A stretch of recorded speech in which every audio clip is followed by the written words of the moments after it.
Hello everyone and welcome back to the Dork Side. I am the Dork in my garage and today we're going to talk about the difference between an adventure bike, like the Africa Twin here, and a dual sport, like my trusty old CRF 250L.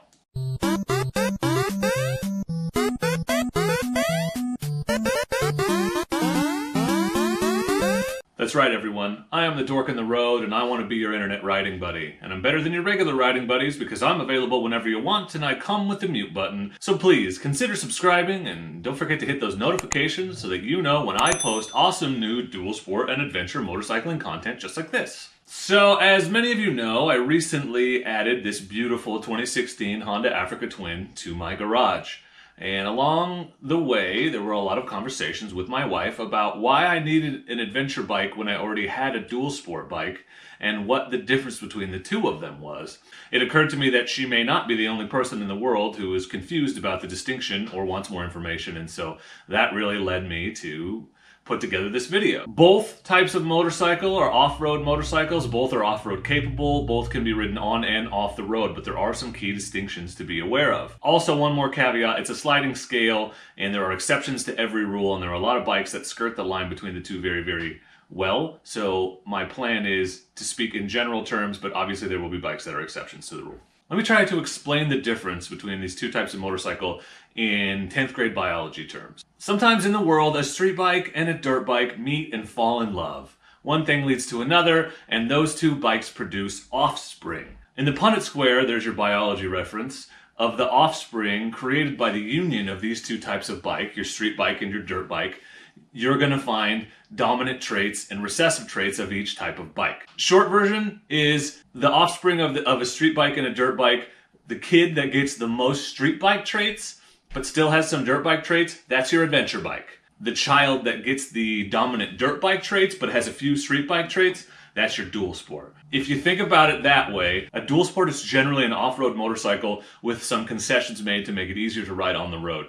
An adventure bike is generally a street bike that can handle some off-road but carries a lot of the same traits as a street bike. You with me so far? Did I lose you with the 10th grade biology analogy?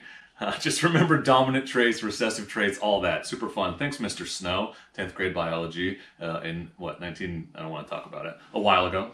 Now that you have a rough overview, just an overarching idea of what the two types of bikes are like, let me give you some more specifics. So let's start with the dual sport. So this is a dual sport motorcycle. It's my Honda CRF 250L to 2016. Here are the major dominant traits of a dual sport motorcycle in general. Their base platform, the ergonomics, and the look are dirt bike-esque. Generally more off-road capable, they're lighter, they have more ground clearance, and are generally considered the bike that you want to have in rougher terrain of the two. It's not to say that an experienced rider couldn't outride me on this thing when I was on that thing, but in general, they're considered to be more off-road capable. Dual sports are often single cylinders or thumpers. They tend to have smaller gas tanks. This has a 2-gallon tank. My Bras behind me has a 3.5-gallon tank, so that's pretty big for a dual sport. The seat tends to be a little less comfortable, more dirt bike style, more flat. Some people compare it to a 2x4 or a piece of wood. And the wheels, in general, tend to be spoked. It's not a solid piece of cast aluminum like a lot of street bike wheels. It has the spokes, which are generally considered more flexible and more durable, better for rough off-road technical terrain. So some examples of dual sports that you might have seen. The CRF 250L is an obvious one.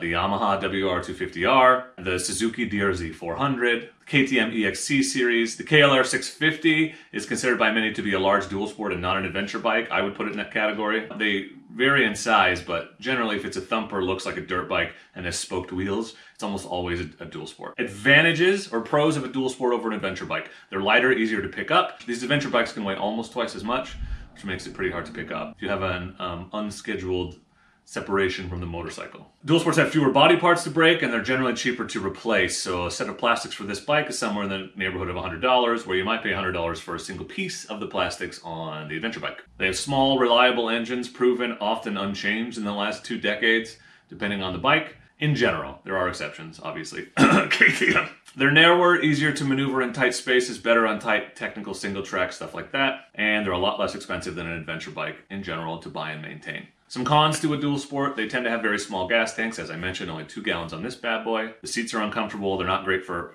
eating up long miles without modifications or just having an iron butt, which many dual sport riders develop. Very few creature comforts, so you don't have a windscreen, you don't have cruise control, heated grips. They're pure utility for the most part. They can be buzzy at high speeds because of the single cylinder, and because of that, they're not great for long rides, not great for touring. People do it, but it's less comfortable. They aren't great for the freeway because you don't have a lot of wind protection, so you definitely take a beating when you ride it on the street. They tend to have knobby tires, give you less traction and feel a little squirrely, a little unstable on the road. So dual sports are best suited for technical forest roads, trail riding, mostly off-road riding with some short on-road connections. You can ride them on the highway, but that's not what they're designed for. They're really designed for the off-road, and that's where they shine. So that's the dual sport. Let's talk about the adventure bike. So this is an Africa Twin. It's one example of an adventure bike. So adventure bikes in general, similar ergonomics to a street bike, but more upright. So you're definitely sitting up higher. They look and feel more like a road bike than they do a dual sport or a dirt bike in general. In general, adventure bikes do really well on the road. They're comfortable and are designed to be. There are some very capable adventure bikes out there,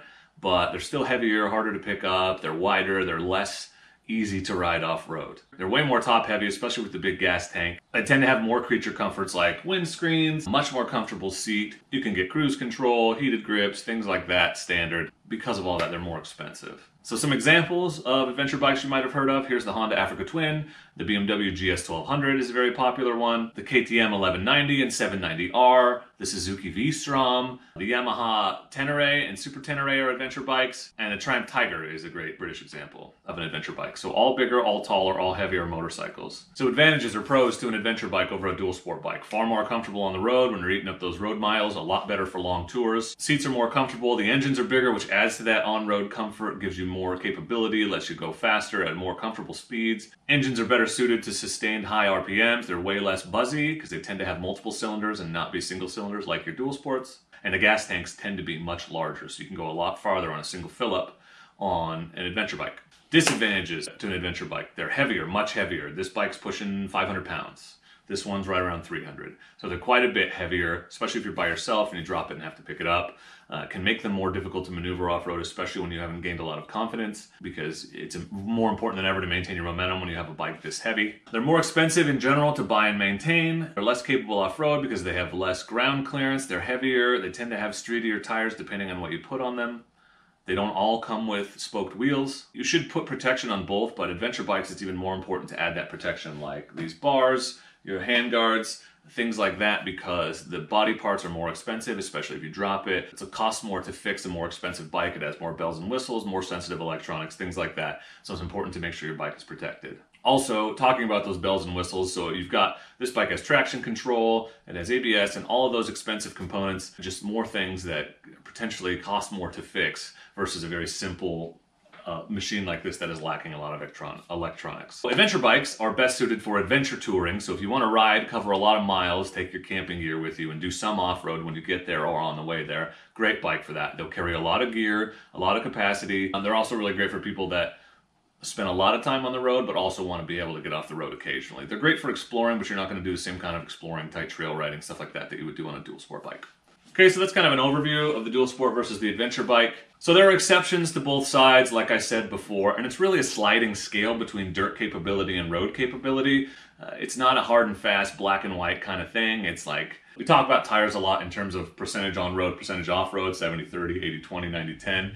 And there's a sliding scale of dual sport and adventure bikes too. But in general, you're more off-road capable but less road comfortable are over here, and you're more road comfortable but less off-road capable are over here. There are exceptions to every rule. I'm sure the comments will be full of them, but I'm talking in general, the general concept of dual sport versus adventure. That's it. The question you may be asking yourself is, if you could only have one bike, what type of bike should you get? You know you want to ride off-road, but you're not sure if a dual sport or an adventure bike is right for you. And my advice to you is to think about the type of riding you see yourself doing. If you want to get on the trails, if you want to ride tight, technical terrain, if you want a bike that's cheaper and easier to maintain, you may be thinking about a dual sport bike. But if you see yourself covering a lot of miles, going on extended tours, long moto camping trips to faraway destinations with some light riding when you get there, then you're talking about an adventure bike. The best way to decide is to think about the kind of trips you want to take and envision which bike you could see yourself riding, accomplishing those things most comfortably or most easily for you. Ultimately, both types of bikes have their advantages,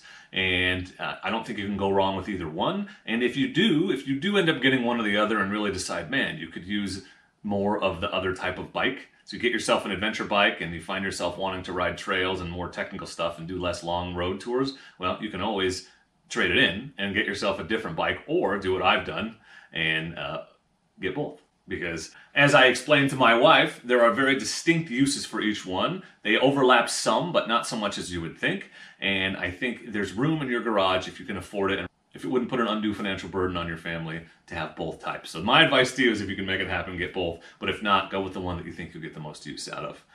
So that's kind of a general overview of the difference between adventure bikes and dual sport bikes. Like I said, I'm not an expert. I don't claim to be a doctor of motorcycling. I'm sure there are nuances and pieces to this that I've missed. In general, let me sum it up for you. More dirty, more streety. That's kind of it. But both, they meet in the middle. So if you have questions, comments, thoughts, concerns, please feel free to leave them in the comments. If you got some useful information out of this video or enjoyed it even for 1 second, I would really appreciate it if you were to hit the like button. That really makes the videos more visible and really helps the channel out a lot. If you're real crazy, you could even think about supporting me on Patreon like these fine folks. Thanks, patrons. I really appreciate your support. But for now, I just want to say thank you very much. I appreciate you. And as always, please do not forget to be excellent to each other.